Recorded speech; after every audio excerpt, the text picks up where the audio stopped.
ఇక కర్ణాటకలో ముదిరిన కుర్చీ కొట్లాట సీఎం పదవి విషయంలో అంటే మొదట్లోనే డీకే శివకుమార్కి సిద్ధరామయ్యకి మధ్య వార్ నడిచింది సార్. ఆ తర్వాత సిద్ధరామయ్యని ముఖ్యమంత్రిగా చేశారు, డీకే శివకుమార్కి ఉప ముఖ్యమంత్రి పదవి ఇచ్చారు. కానీ ఒక్కలేగా సామాజిక వర్గం ఇప్పుడు మళ్ళీ ఆ డిమాండ్ని తెర మీదకి తీసుకొచ్చింది సార్. డీకే శివకుమార్ని ముఖ్యమంత్రిని చేయండి అని చెప్పి ఆ ఒక్కలిగా స్వామీజీ ఒకరు చంద్రశేఖరనాథ స్వామీజీ, డీకే శివకుమార్ అండ్ సిద్ధరామయ్య వీళ్ళిద్దరి సమక్షంలోనే విజ్ఞప్తి చేశారట సార్ సిద్ధరామయ్యకి, మీరు దిగిపోండి, డీకే శివకుమార్కి అవకాశం ఇవ్వండి అని చెప్పి. ఏం జరిగే అవకాశం అంటే ఒక్కలిగా స్వామీజీ ఎవరో ఒకరంటే మొత్తం ఒక్కలిగా సామాజిక వర్గం మొత్తం డీకే శివకుమార్ అడుగుతుందా? అడిగితే మొన్న ఒక్కలిగలంతా డీకే శివకుమార్ కాంగ్రెస్ పార్టీ కొట్టేశారా? మొన్న జేడీఎస్కి కొట్టేశారు కదా. జేడీఎస్ బీజేపీ కూటమికి ఒక్కలిగా ప్రాంతాల్లో అత్యధికులు డీకే శివకుమార్ నాయకత్వం కాంగ్రెస్ పార్టీ కొట్టేలే, భారతీయ జనతా పార్టీకి జేడీఎస్కి ఓటేశారు. అసెంబ్లీ ఎన్నికల్లో కాస్త డివిజన్ ఉన్నా కూడా లోక్సభ ఎన్నికల్లో ఒక్కలేగా లింగాయత్ ఓటు బీజేపీ వెనకాలకి ర్యాలీ అయింది కనుకనే బీజేపీ అన్ని విజయాలు సాధించింది. వాస్తవంగా కాంగ్రెస్ పార్టీ 10 నుంచి 15 సీట్లు తెచ్చుకుంటారు, 28లో ఉన్నారు, వాళ్ళే కదా.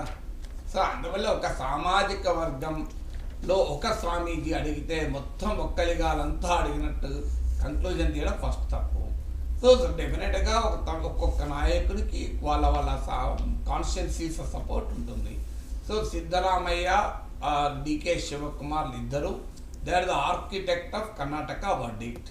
సో అందులో సిద్ధరామయ్యకు ఆయన సామాజిక బేస్ ఆయనకు ఉంది, అహిందా అని, అంటే మైనారిటీలు, ఎస్సీ ఎస్టీ బీసీ కోయలేషన్ నిర్మించాడు.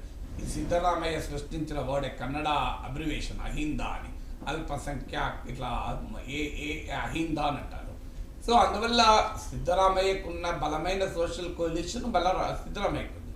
వాస్తవంగా డీకే శివకుమార్ ఇది ఒక్కలిగా స్ట్రాంగ్ మ్యాన్, అందులో అనుమానం లేదు.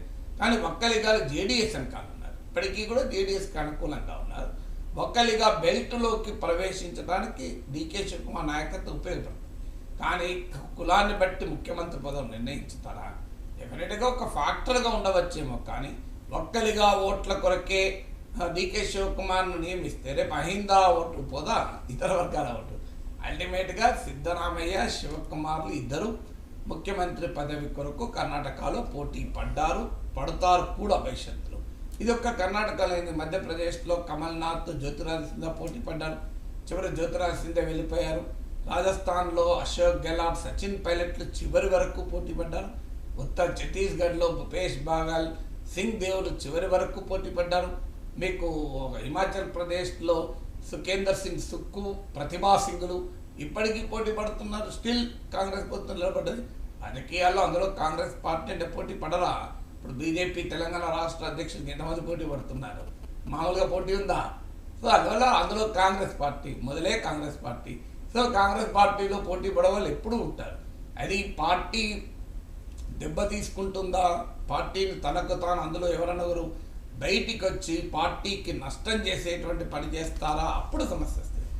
డీకే శివకుమార్ ఆ రకమైన స్వభావం అనేది ఇప్పటివరకు ప్రదర్శించలేదు. ఈజ్ లాయల్ కాంగ్రెస్ మ్యాన్గా ఉన్నాడు. ఆయన పైన ఈడీ కేసులు, కష్టకాలంలో కూడా ఆయన వ్యాపారాలపైన, ఆయన ఆర్థిక పునాదులపైన మోడీ ప్రభుత్వం అటాక్ చేస్తున్న సమయంలో కూడా ఆయన లాయల్టీ టు ద కాంగ్రెస్ అనేది చెక్కుచెదలేదు. అందువల్ల ఇప్పటికైతే సిమ్టమ్స్ అయితే మనకు ఎక్కడా కనబడం లేదు. ఈ క్రైసిస్ వస్తుంది, అందులో డీకే శివకుమార్ ఏది వెళ్ళిపోతాడో ఆ రకమైన రాజకీయ వాతావరణం అయితే కనబడతలేదు. బట్ రాజకీయాల్లో ఎప్పుడు ఏదైనా జరగచ్చు అనే నానుడైతే ఎలాగుంటుంది.